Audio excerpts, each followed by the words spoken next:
देखिए, election free and fair हो, भय मुक्त, तो इसमें किसी को भी कोई आपत्ति नहीं होनी चाहिए। और पश्चिम बंगाल की ये पॉलिटिकल और इलेक्टोरल हिस्ट्री है, समझे, कि वहाँ पर वायलेंस होती रही है। लेफ्ट पार्टीज़ के वक्त में भी बहुत होती रही, बल्कि लेफ्ट पार्टीज़ के वक्त में ज़्यादा शुरू हुई, और उसको लड़ने के लिए ममता बनर्जी भी उसी रास्ते पर चली गई, ऐसा माना जाता है। और वो वायलेंस चल रही है।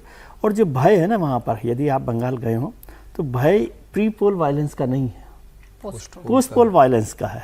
और इलेक्शन पर असर भी वो पोस्ट पोल वायलेंस का होगा। तो वो इलेक्शन कमीशन क्या देख रहा है, क्या नहीं देख रहा, कितना इस्तेमाल हो रहा है इनका फोर्सेस का, सेंट्रल फोर्सेस का, वो भय मुक्त रखे, लेकिन चुनाव के लिए वोट डालने दें, ये भी एक व्यवस्था रहनी चाहिए कि भाई केवल ना हो।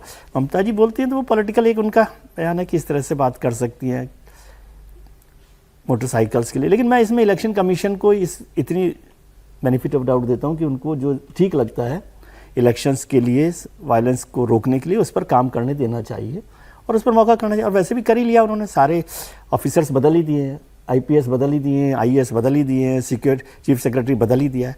तो अब तो फ्री वायलेंस होना चाहिए, फ्री वायलेंस का इलेक्शन होना चाहिए।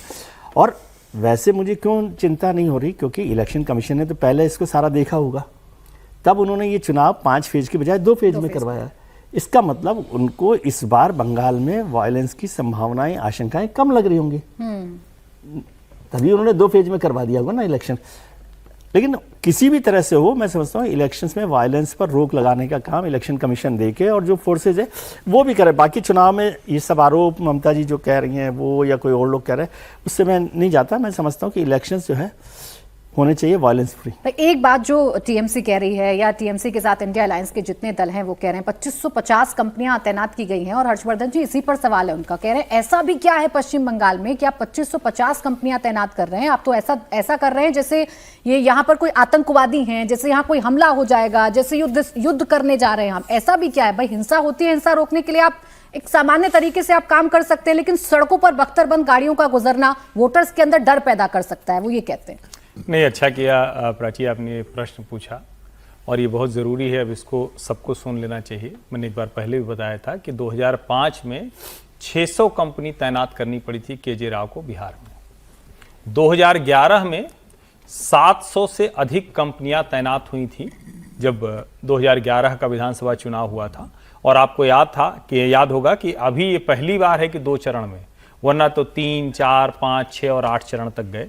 अब 2 चरण में चुनाव है, 2500 कंपनी तैनात है, और उसी से अगर आप देखें तो समानुपातिक तौर पर देखें तो कोई बहुत बड़ा अंतर नहीं आया। लेकिन हां, यह जरूर दिख रहा है कि प्रोएक्टिव डिप्लॉयमेंट है। जहां जहां ज्यादा गड़बड़ी थी वहां मैपिंग करके डिप्लॉयमेंट है। जो लोग ऐसी गड़बड़ी कर रहे थे उनको पकड़ा भी गया है। इसीलिए शायद तृणमूल कांग्रेस की तरफ से कहा जा रहा है कि हमारे 800 कार्यकर्ताओं की गिरफ्तारी की आशंका है। इसका मतलब यह हुआ ना कि जो बूथ पर जो लोग ये काम करते रहे होंगे। और देखिए, कहने को तो बड़ा आसान होता है कि भाई कोई भी चुनाव आयोग है, जब ऐसे करेगा तो आप कहें कि ये किसी पार्टी विशेष के खिलाफ है। लेकिन यह भी तो सोचना चाहिए, 15 साल से जो पार्टी सत्ता में है वो ऐसा माहौल नहीं बना पाई कि दूसरा कोई राजनीति करते हुए वहां आसानी से बूथ तक पहुंच पाए। और हम लोगों ने, मतलब जो अभी विजय जी ने कहा, असली मसला वही है। 2021 में भाग के धुबरी जाना पड़ गया भाई। देश के किसी राज्य में नहीं हुआ, इसका जिक्र बार बार करना चाहिए। देश के किसी राज्य में नहीं हुआ कि चुनाव हुआ और उसके बाद फिर चलो गांव के बीच में जहां पंचायत लगती है, अच्छा चलो सर मुड़ाओ इसका और इसको कहो कि ये पंचायत तक घसीटते हुए आएगा। महिला है तो वो हाथ जोड़ते हुए और बार बार जैसे भगवान के यहां जाते हैं वैसे सरपंच बैठा हुआ है कि अब तो खेला होबे का गाना चलते हुए, बम उछालते हुए भाजपा कार्यकर्ताओं के घर पे जाते हैं। ये सब कहीं और देखा है क्या? उसकी चर्चा ही नहीं होती। मेन स्ट्रीम मीडिया उसकी बात ही नहीं करता है। और ये बात करते हुए जब हम लोग कहते हैं तो ये लगता है कि अरे देखो, मतलब एक महिला अकेली लड़ रही है, कुछ ऐसा नैरेटिव ऐसा गढ़ दिया जाता है। ये इसीलिए करना पड़ रहा है क्योंकि पश्चिम बंगाल में हिंसा, हत्या, दुकान लूटना, मकान लूटना, महिलाओं की असमत लूटना, ये पॉलिटिकल उसका पार्ट हो गया है। ये शर्मनाक है। और ऐसे में चुनाव आयोग अगर इसको निष्पक्षता से करा ले जाए, फियरलेस करा ले जाए, बिना बूथ लूटे करा ले जाए, तो वो इतिहास में दर्ज होगा, अभी चाहे जो बात कही जा रही है।